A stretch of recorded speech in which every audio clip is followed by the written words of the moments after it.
So Lord Cecil said William Cooper was delivered from the premature, he was delivered prematurely from the delusions of youth. It's a good thing we don't see the world as it is when we're young. It would be terrifying. Life is precarious. I love the story, and I could have even have told it to you.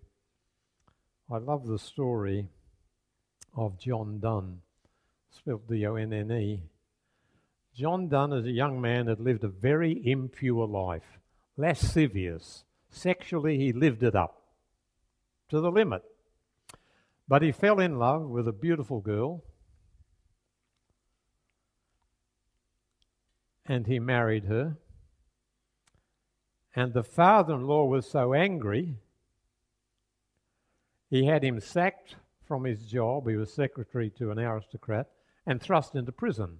So John Donne wrote to his mother, John Donne and Donne undone. When he got out of prison, he and Anne had 13 children. 13 children. And Anne died still a young woman. He went to Cambridge and studied for the ministry. Got a DD, the highest degree you could get. Very smart man. And he became Dean of St. Paul's, that beautiful cathedral that survived the bombing of World War II. Injured but not destroyed. And he was dean there for years, but the Great Plague came for the second time. First time it came, 40,000 people died. John Donne caught it. So he spent weeks on a sick bed, and every time the bell tolled, he thought, maybe it's tolling for me. And that's where we get those famous words, for whom the bell tolls. So here he is, dying from the plague, hearing the death bell ringing.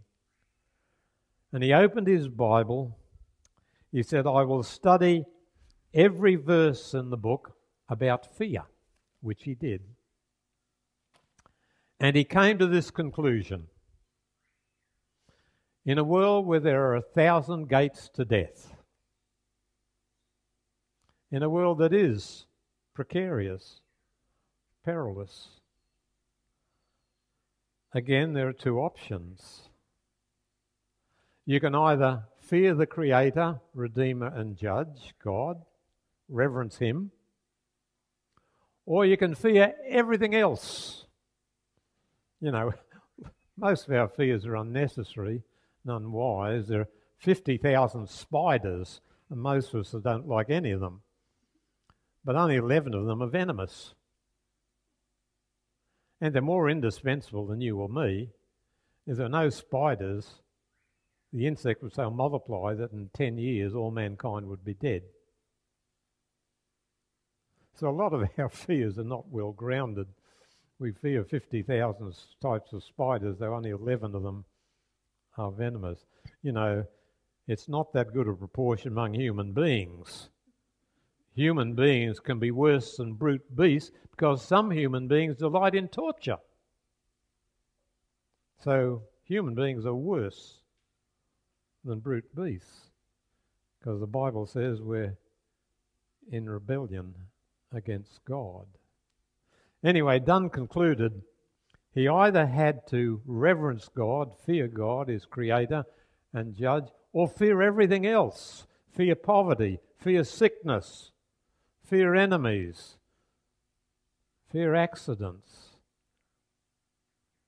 And it seemed to him that there was another sweet bell ringing for him, the bell of the gospel, that if he would give God his place, a God who counts the hairs of our head, from whose hand nothing ill can come to us, and seeming ill will only be a benediction, and all the waves that toss the Atlantic of our lives will just waft our ship into the desired haven of heaven. So as John Donne thought about the Scriptures and what it taught, either fear God the one who loves us, reverence him, or fear everything else. He made his decision. So it's very, very important that we do answer the questions of life accurately, get a good philosophy so we can face fear. It's normal to be often afraid. It's normal. Fear is protective like pain. I'll never forget, we had a hot wood stove in America we used in winter. One occasion, our household cat, it was the beginning of winter, we had the stove going, and cats, as you know, are used to ruling the house. While dogs are subservient to their masters, cats look down upon us and keep us in our place, and they go everywhere. So this cat was used to going everywhere and jumped on top of the stove. I've never seen an action so quick as it got off, because the wood was in there burning. So pain is a protection, isn't it? If we didn't have pain, we'd often lose our limbs. Pain warns us, and the body is mercifully made, because in certain situations where pain would bring no deliverance, there is no pain. Did you know that?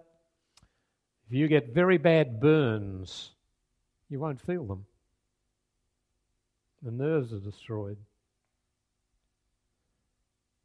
So when the nerves can't give us a saving message, they don't operate.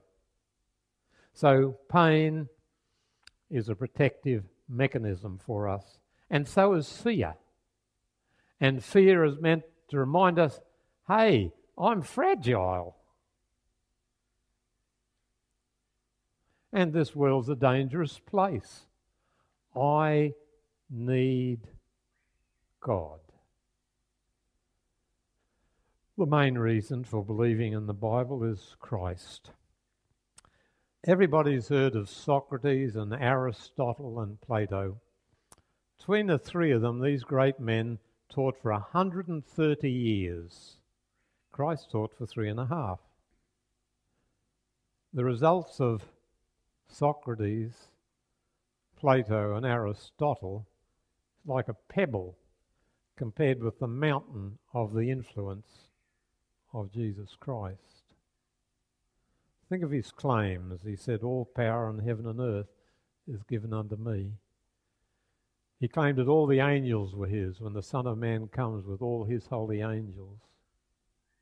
He claimed that all nature was his, so he could say to an angry sea, peace, be still. Claimed he could forgive sins. Claimed he was the judge of all men. Claimed he existed before Abraham. Claimed he had a glory with God before the world was. And all these claims withstood the test of apparent failure.